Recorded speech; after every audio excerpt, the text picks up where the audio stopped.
Hello. Today we're going to talk about a popular topic, our troops. Many of us consider ourselves patriotic Americans, but I want you to ask yourself, do you know how many Americans have died in our wars since 1776? I'll give you a hint. It's a big number. I'm a veteran myself, and many of us have ancestors who fought in these wars, so we have been affected by them in one way or another. So today I hope to straighten out some widespread misunderstandings about two of the holidays that concern our troops, Memorial Day and Veterans Day. Now, both of these are becoming increasingly commercialized, so it's distracting Americans from the true purpose of these holidays. But Memorial Day is the day that we take time to honor those who have died while serving our country, whereas Veterans Day is the day that we take time to remember those who served our country and lived. The 2018 Veterans of Foreign Wars press release tells us their debt is one that can never truly be fully repaid. And then later on, the VFW tells us what we should do.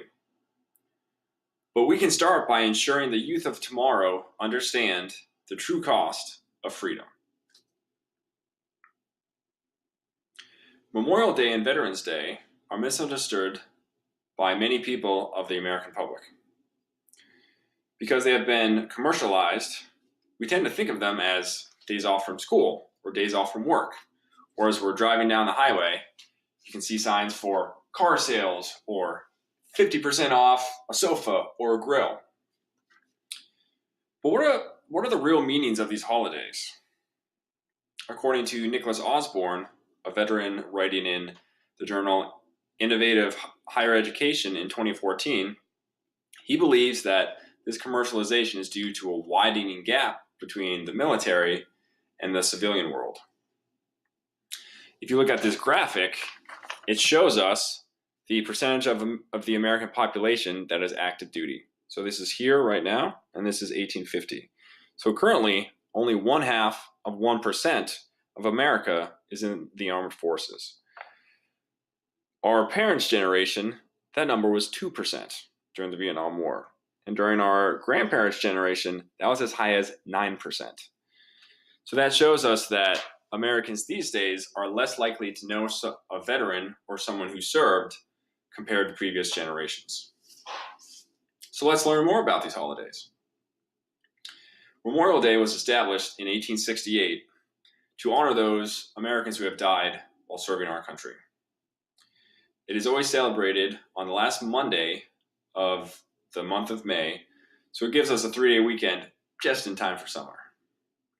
Some traditions that are followed are American citizens routinely visit cemeteries in order to decorate the graves of service members with flowers and flags and wreaths. Now, you're probably wondering, how many Americans have died in all of our wars? Well, according to the 2013 U.S. Census, 1.1 million Americans have died in our wars. That's more than the current population of the state of Rhode Island.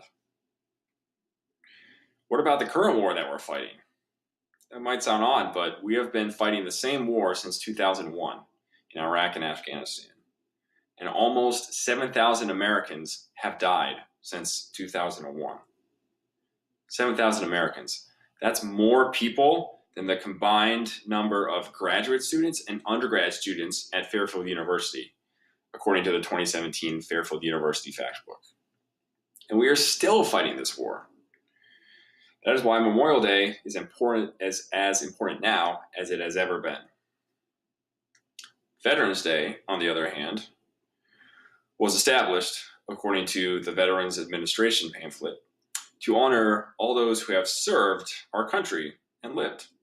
And it underscores that all those who have served, not just those who have died, have sacrificed and done their duty for our country.